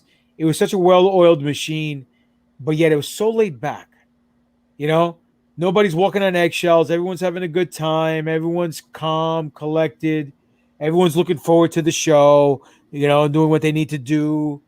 So it was a very good vibe, a very good atmosphere. And I would love to go back and I would love to be part of it full time. Because I knew the majority of the people that were there. Everyone who saw me, hey, Papadon, great that you're here, man, blah, blah, blah, blah. I hope this turns into something for you. Me too. Thank you, thank you, thank you. Me and Joe both hope nothing but the best for you, and you deserve it. You deserve it. We want Thank to. you, man. We want to see you. Like, we watched you wrestle. Was it last weekend, Geek, or was it week before that you got like The last weekend at the Summer of Love? Already. Like, you know what I mean? Like, it was the last weekend, Summer of Love, right there. That was my birthday, and it was also my wrestling anniversary, 22 years. So we were gonna come over and say hi to you, but we were on strict rules from NYWC. No funny business. They kind of like invited us to the show. Cool, man. No worries. Next time you see me, say hello. Yeah, we say hello. Geek is like, oh, that's Papadon. And I was like, oh, God, that's him. And we were going to come over and say hi. And then Geek's like, Joe. Be good. Izzy and the owner came over and spoke to us before the show. And they said, you too, come with us. And I saw Geek's face and go from the complexion it is right now to as white as the light that's on my face. His face went from human color to freaking white. Like, you would have thought he saw a ghost. And he was like, and I was just like, Like, I never been in trouble, but I know I've been in trouble with my parents so many times. I'm like, okay. I had the half smirk, like I know what this is. I know I walk in the house. I know I'm in trouble. Just give me the punishment now. Geek thought in his head, shit. It's like the cops are following me, Geek, back to the house because I knew I had weed in my pocket. Woo-hoo! And the Puerto Rican, please pull your hands out of your pockets. He thought we were going to get in trouble for asking the wrestlers to come on the podcast. I knew they're going to talk to us. That's what they told us. Okay, no funny business, no videos, pick your seat. And I'm just like, that's it. Oh, $20 a piece. Here. Oh my God. Right. And I knew we were in trouble. Mm-hmm. They knew who we are. Did you guys have a good time? We had awesome time. That's all that matters. We had fantastic time, and we loved interacting with the wrestlers because in the ring when they wrestled, and it'd be like, I know a few wrestlers reacted to me and stuff like that, like Joey. Me and Joey got in the heel face. Joey Conway is awesome, by the way. You're cool too, but everybody. Now I feel like I was part of the family. They're at the end of the show. They were hugging. They were hugging us, like, guys, welcome here. Oh my God, thank you for coming. And I'm just like, wow. I never expected that. Yeah, that is awesome. And Conway is good. Uh-huh. So he came on that. Don't tell him I put him over, but he is a good. He's a good dude. I don't know if he watches our podcast. I don't know who. We never know who's watching. We had Dickie and Joey on our cut, not at the same time, but in the past. So both are good dudes. Yeah. Geek wants to get. Who did you said you want to get so bad from NYWC? One of the new guys. Oh no, Sage. He wants to get Sage so bad. The match. He's like, I want Sage. He's just got his feet wet. He just got his feet wet. Wait a little bit longer. First match, though. Well, listen, like Sex Panther says, you gotta. He can't tell you any stories if he doesn't live them yet. He can't tell you any experiences if he hasn't had any yet. So let the kid breathe a little. Let him get his ass kicked from pillar to ring post a few times, and then he could tell you some training stories and tell you some show stories or whatever the case may be. Otherwise, it's gonna be a lot of dead air. You don't want dead air. No, we don't. Not, no. Yeah, Thunder Feet. We need to get Mega. Mega, yeah. Oh, Mega is awesome, dude. Mega is awesome. I like working Mega, and he's a good personal friend, and one of the best big men that I've ever seen in the wrestling business. So, absolutely. It's some of them hard to get in contact with. We messaged them, and I know they probably get thousands of messages a day. That's why before I was like, oh my God, then I messaged me. Now I understand because we don't get a message, and then I wake up. Me and Geek laugh because like we message wrestlers from everywhere. Geek and I. Yeah, Geek and I. Oh, sorry. Geek and I. Where's mom's? Like we message wrestlers, and then the next morning we wake up. It's like Christmas morning. We're like, it's like 100 messages. I'm like, whoa, hi, can I come on the podcast? When can I? Give me a date. Oh, come on. And I'm just like, where are you? What is your? And by the way, I know I can't thank you enough for coming on the last minute. By the way. Man, don't mention it. Look, like I said, thank you for giving me the opportunity to come on and talk shop with you boys. It's an honor, and this is why we lace up our boots. Mm-hmm. Put on our spandex to entertain the fans. And when you guys are fans of NYWC and you're fans of GGP, I'll be more than happy to come on and talk shop with you guys. And just the fact that I was able to fit into my schedule tonight was just fate. So we're cool. You know what I mean? Definitely. Because our schedule, what was it, booked till 2022, Joe? Yep. So that's why. That's why I gotta cancel their show. Nothing yet. Yeah. Have you wrestled in Boston yet? Boston, Massachusetts? Yeah, I've wrestled in Boston before. What was the one that we're having a few female wrestlers from? What's the promotion again? Yeah, Beyond. Beyond Wrestling. I never wrestled for Beyond, but I have wrestled in Boston for other federations. It was what other federations? There's Chaotic. There's that's more New England, but and I don't think I ever wrestled for Chaotic, but I know Jack Sabbath ran one time in who runs ICW, who he ran in Boston, and I wrestled fuck's his name, Rob Fury, I think his name is, who used to be the trainer for Chaotic. Mm-hmm. We had a good match. Scott Hall liked it. I asked him to watch the match. He put it over. Wrestled a couple of other times in Boston for other federations. Steve Carino had a World One promotion back in the day. He had a Boston show. We wrestled on that. Again, like I said, I've done so much fucking wrestling.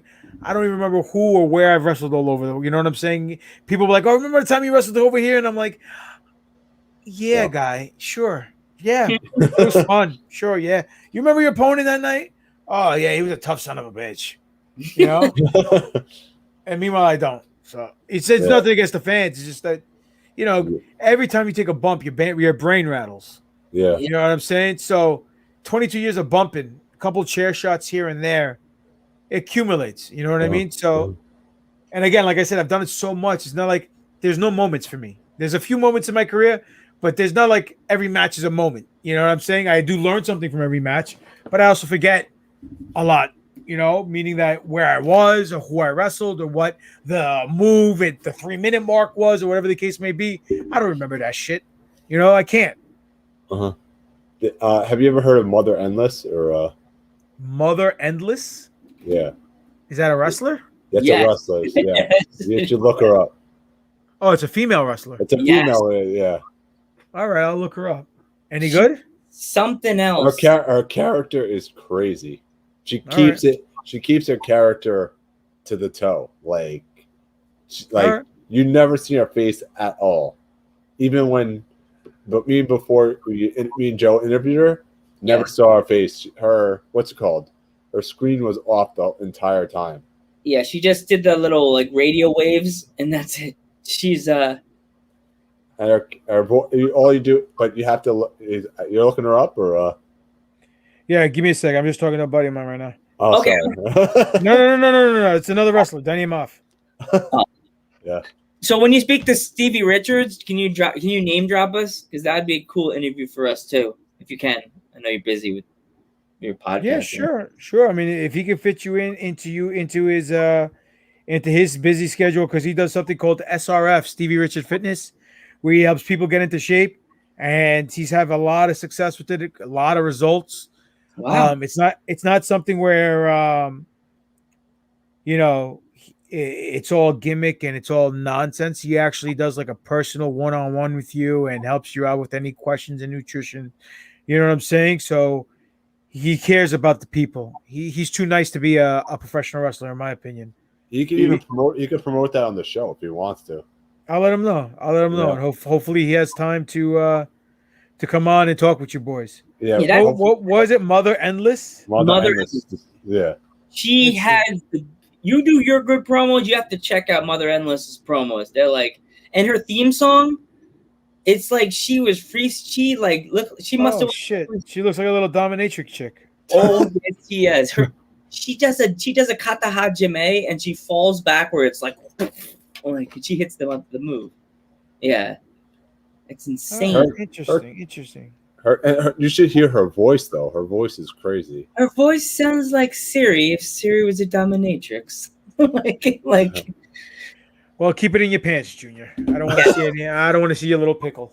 But, yeah, good. I got scared of her. I think she kicked my ass, and I like every minute of it. I think Joe. I think she would kill you. Yeah, she would leave me. You'd be like, "I'm calling Geek would be the Karen. I got 9-1, Joe. I got 9-1. Okay, one more one, and we're calling 911." Yeah, I take a bump for her.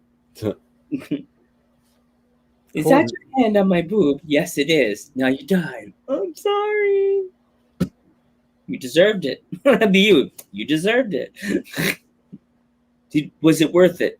Every minute. There's another wrestler you should check out is Tamaku, the Savage Juggernaut. Tamaku? Tamaku? Yeah, Tamaku. Yeah. All right, look him up. Yeah. He's another one he's another gem you have to look up. Yes. And then there's she wrestled Hyde. Yep. Yep. There's another manager. There's a manager that you, oh my gosh, you would need in your as your manager. The man would be you would never have to speak again. He's called the last great manager. Chad Epic. Chad Epic. Chad Epic? Yeah. He's from Boston. The man you would be like, sorry, the Greek god doesn't speak anymore. He speaks for me. Like you would never need to talk again. I don't know about that because I kind of like doing promos. His promos are awesome, by the way. Your promos are awesome. So I don't think you need anybody to speak for you. Well, I appreciate that. Thank you. And the fact that I do it in Greek and English, no one else does that. So try to sell it to the people on TV, but I don't know. Maybe they don't think Greeks are too big of a demographic to try to incorporate. But I'll tell you one thing: Greeks love combat sports. We invented it, and they support Greeks. Look at My Big Fat Greek Wedding. How much money that fucking movie makes? I'm not kidding, dude. You think it's a joke? The Greeks and the Puerto Ricans share two things. Number one, we know how to do the horizontal mambo very well, just like the Puerto Ricans. But we have a lot of pride in our ethnicity, in our religion, in our family, where we go out and we support one another to no ends. So not a lot of nationalities and ethnicities do that, but the Greeks definitely do that. Look what happened now in Milwaukee with what's his name, Giannis. I don't know if you guys watch the NBA at all, but he's a guy who came from where the fuck he come from in Africa, and he migrated to Greece, and he's Opa. That's right. And then she loved. By the way, he just won NBA championship. What? Yep.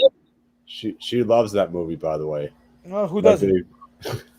That's her favorite movie. That was me and Geek's dinner. My dinner on back on Long Island was Greek food over in Comac. Nice. Yeah. Yep. I had to have Greek food. That's like my favorite thing when I used to live in Long Island. Either Greek food, Colombian food in Brentwood, and Mitritas in Brentwood. That place is really good. Or Greek. Or pizza. That's another question. What's your favorite food? Besides Greek. Let's see. I love steak. I love chicken, grilled chicken. Love vegetables. But I have a very bad sweet tooth. So ice cream's my kryptonite. Chocolate chip cookies are my kryptonite. I try to lay off that shit. But Yeah, man. Mainly vegetables and steak, fish, chicken, grilled chicken. Yeah. Um, I love Spanish food. I love Greek food. Um, I'm not too keen on spicy stuff, so I'm not big into Indian cuisine or anything like that. But you know, whatever, dude. Whatever. Like anything, I'll eat anything. Mm. What is my favorite band? Oof. It depends. Do you mean like metal or do you mean hip hop or Probably uh metal. Because Thunder Feet's a metal guy. Yeah. okay, so I would say there's two. I love Guns N' Roses Mm. and I love Metallica. Hmm. Um those are two of my favorites. Growing up in the 80s and the 90s, Poison I liked even though they were hair metal. Um Skid Row, what else? Megadeth. Hmm. Um, you know, uh, Kiss. Kiss, of course. I like every genre of music. I like classical. I love metal. I like country. Big hip hop guy. So I listen to everything. Greek. So I listen to all forms of music. Johnny Cash is one of my favorites. So there's it's I'm I don't want to say I'm spread thin, but I'm not just very one dimensional. Where my brother loves Lamb of God, um, but I'm not very one dimensional or just like closed minded. I like to listen to everything and I like to watch everything, meaning like movie genres. And I'm a big movie buff, and same thing with wrestling. That's why I'm able to wrestle every style because I like to incorporate different aspects from here, over there, over here, over there, and make it my own. But also, I like seeing some of this different shit. I don't want to watch the same stuff every day because then it gets monotonous and boring. Hmm. So if a kid came up to you and told you that they want to be a wrestler, what would you tell them? Same thing Dean Malenko told me when I asked him to train me many, many moons ago. Stay in school, kid. Um, huh, Rest in peace, Crusher Dugan. I love you, my brother, and I miss you. That's a story from another time. But I would tell them two things. One, if you want to know how the sausage is made, you're not going to be able to watch wrestling the same way again. So if you're willing to sacrifice your fandom to become a professional at it, then go for your dreams. Don't let anything stop you, but also have a fallback plan. So make sure you go to school. Don't put all your eggs in one basket and just, rely on professional wrestling because people ask me the same question all the time. How come you're not on TV yet? I don't know. And I'm not just saying that, as a topic of conversation. I honestly get answered at least 10 times a week that question from other wrestlers, from other promoters, from people who are on TV. How come you're not here? I have no idea. I don't know that answer. That's the $1 million question. Maybe I pissed somebody off.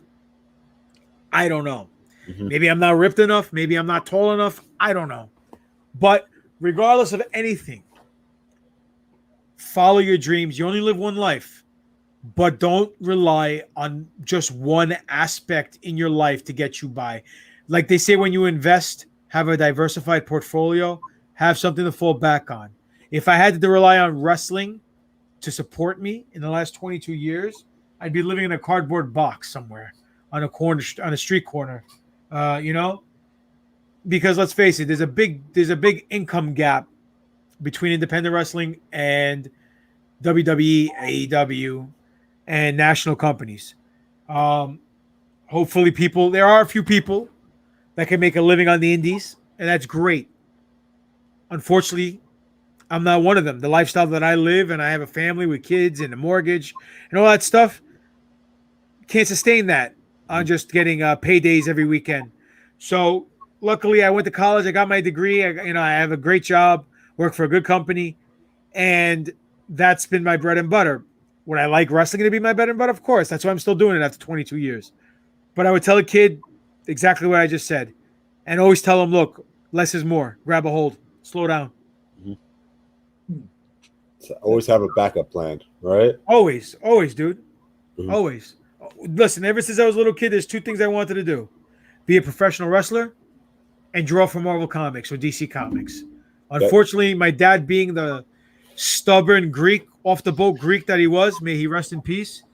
And I draw comics, and and people have told me it's a waste of talent because I'm a fantastic drawer. That if I went for art, he'd throw me out of the house. And being a 16-year-old, 17-year-old kid, I didn't call his bluff. I didn't go to college for art, and I didn't follow that dream. So that's why when I was in college, I said to myself, you know what? I don't want to fucking live with regret. I'm going to be a pro wrestler. And that's when I found the doghouse and started training under Homicide. Wow. Yeah, so that's like me and Joe kind of in a way, because me and Joe, like Joe and I.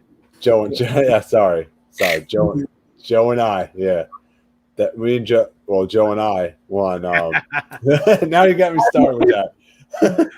No, but so we wanted to start this podcast, but we're going to still do our jobs because we're not going to make any money right now doing this podcast. We're doing it for fun. So yeah, man, it's therapeutic.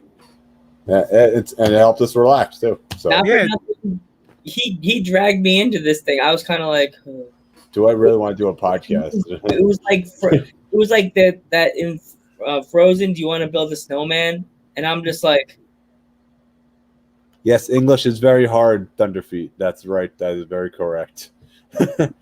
Yes, English is very hard. And like, I'm like, Geek, I don't want to do this, man. It's like, and then I started. I watch the Yes Have Some podcasts on YouTube, and I listen to them on their thing.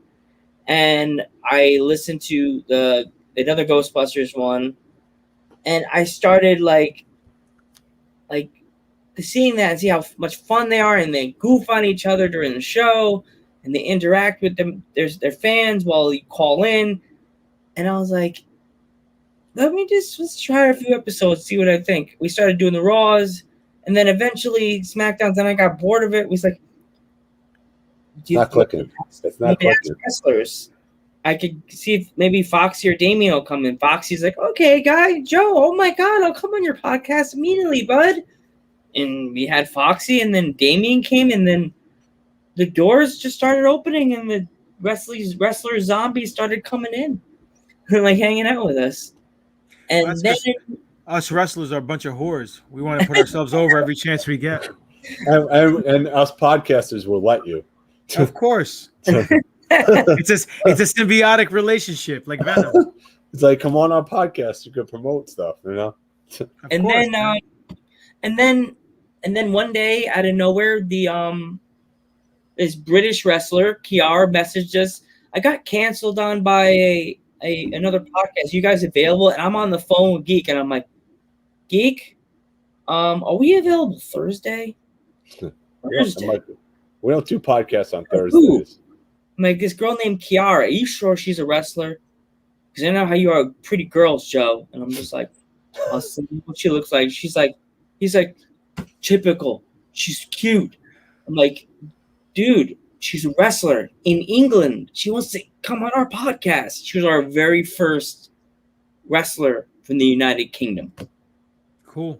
And that's how the doors opened up over there. Yeah. Her promotion pretty much opened their arms to us. Like if we went to England and said, we're here. Where? In England. Let us know when you're coming. We'll drop tickets in the box for you. What?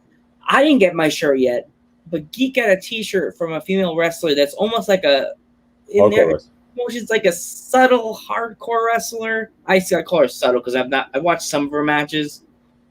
She does a spear. She does a concerto as one of her setup moves in the promotion. I'm like, kill someone, girl. Because on our Instagram page we share their like moves and stuff they do, and then one of the things she sent us is her doing a spear, just spearing a girl, and then the next clip is her hitting a concerto. And I'm like, oh, can I share that on Instagram? Like, oh crap. But yeah, we always ask because you never know. The wrestler could come after us and say, "I never said you could post that." You know? Of course. Yeah. But we always ask them, like, do you have any clips? Like, because as I said, our Instagram has everybody under the sun, like every wrestler from different countries. Like, and before I would follow them and that's it. Now they're following us. And I'm like, cool. All right. Let's follow each other and have fun. Yeah, I want to be famous. Stupid spammer. I want to be famous. Yeah, sure. Do it the natural way. How about that? Yeah, so I have no other questions for the Greek god. What about you, the geek? Any more questions? I'm good. I think You guys look tired. Yeah. Yes. I work. I've been at work since 9 a.m. at Key Food in Milford, Pennsylvania. Yeah, I started like my day at 6 o'clock. So. Gotcha. I was working all day too, and I went to the gym. So it's, yeah. And I had to deal with I had to walk the dog and deal with all my kids. So I got job beat. Sorry. Yeah. I had a nice glass of wine. I was good. You had what? I had a nice glass of wine, and I had some nice pork chop today for dinner, so we were good. Good on you. And the set and everything. Okay, well, I guess I'll plug away. Follow me at Greek God Papadon on Twitter and on Instagram. Demetrius Papadon on Facebook. Greek God Papadon is the YouTube channel. Go subscribe, hit the notification bell, like, and all that jazz. Pro Wrestling Tees / Greek God Papadon is the Pro Wrestling Tees store where you can get your GGP t-shirts. New Force Order podcast, my Star Wars podcast. Check it out. At NFO_podcast on Twitter, New Force Order on Instagram, official New Force Order. On the Book of Face, New Force Order at yahoo.com is the email address. Email us. Conspiracy Horseman. I think we're, all our shit that got taken down, we're blowing a comeback now after all the legalese and all the lawyer fees and everything that we had to adhere. So I think we're going to be blowing a comeback on the Realm Network coming up. I don't know if I just let the cat out the bag, but if not, I broke kayfabe, tough shit. So we'll be coming back stronger and better than ever. So you can support the Conspiracy Horsemen. It's Ben Hamin, Stevie Richards, myself, and Big Sal Graziano. And just do yourself a favor. Support all independent wrestling. Definitely. Because being on independence and the pandemic hitting us harder than a concerto from the chick from UK. You know what I'm saying? Or getting kicked in the nuts by GGP in a match. Just ask Angelo Andrews. I kicked his nuts all the way up into his throats. Sucked. You know what I'm saying? So now that it's coming back, we would love for you guys to come out and support us, buy our merchandise, buy a picture, whatever the case may be. Boo us, cheer us, doesn't matter. But just interact and let us do what we do best, and that's entertain. So support all of the local good independent wrestling companies out there, and that's basically it, guys. Thanks for having me on, and if you guys ever want me to come back, just let me know. I'll be more than happy. Of course, we'll definitely. If somebody else cancels, yeah. Hold on, that's another thing, guys. Hold on there, Sunshine. Why the fuck am I Plan B?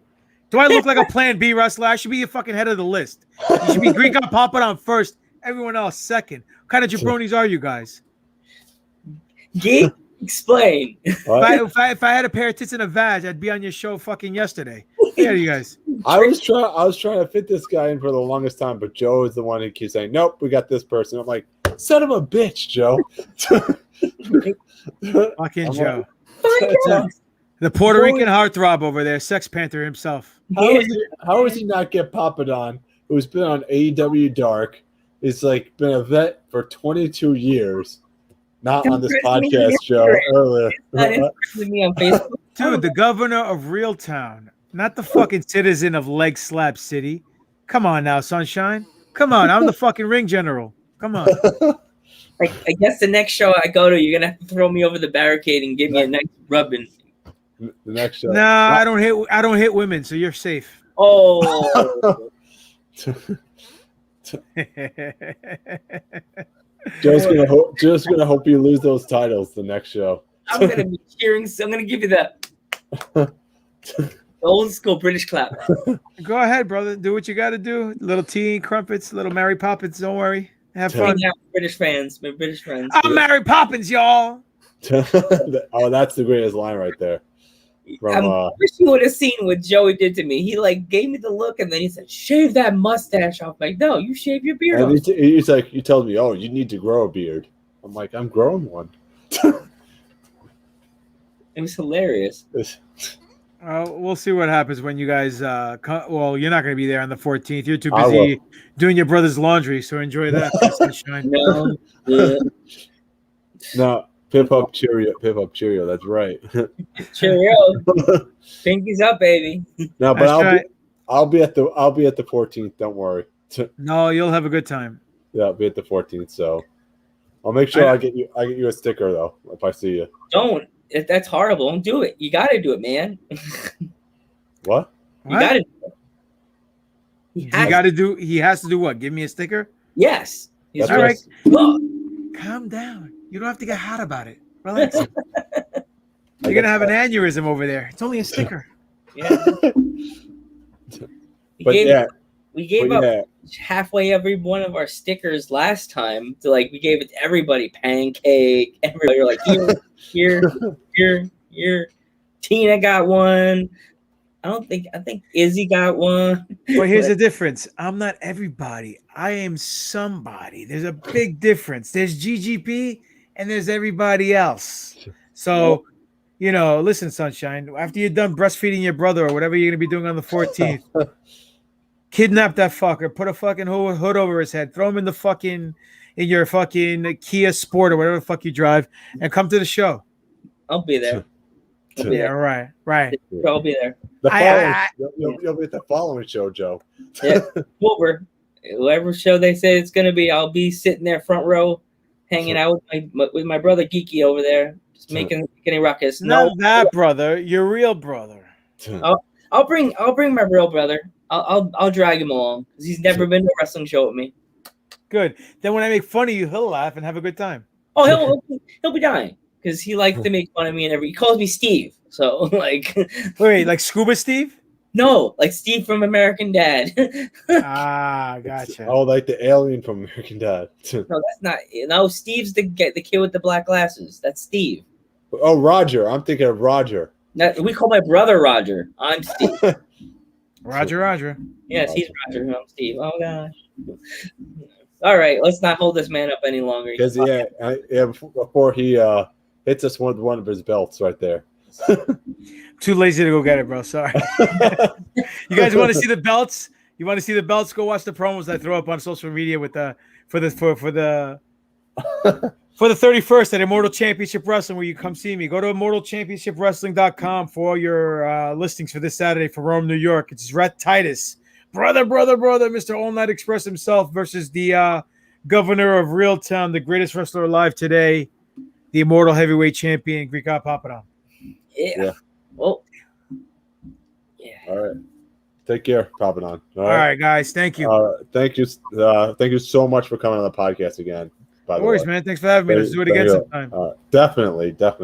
This time you won't be next time you won't be plan B. Nope. Never again. Never again. All right. Take care. Later. Bye. That was awesome. Dude, he was awesome, by the way. My fault. I plan everybody, and I'm like, this. Joe, never make that man plan B ever again, man. Never. He'll be like the first person. You know what? If that guy doesn't get back to us, he could be the first interview we have in 2022. Yeah, definitely. So, because we're all booked for 2022, but all right. So let's get to 2022. He could be the first person we interview. Definitely. But all right. So if anyone's still there, you could always donate to us at http://streamlabs.com/dudes@ringside, and take it away, Joe. And you got always now, even though shows are opening and you'll be able to go sit there ringside or sit there wherever you like to sit, last row in the bloody nose, just remember to please support your local indies and go on Pro Wrestling Tees and pick up a random indie promotional t-shirt. Doesn't matter if you know them or not. Go buy a t-shirt. Go buy a t-shirt for everybody that was just our guest. How about that? Come on, man. Go buy a t-shirt right now. I salute you. Go there and just buy one of his t-shirts. Doesn't matter which one. Go buy a t-shirt. And just remember, I like to thank my grandfather, Jose Quinones, my cousin, Pete Sanchez, and my uncle's godfather, Frank Martinez, the Blue Demon, for lighting the way for all Latino wrestlers. Good night, everybody. See you Thursday.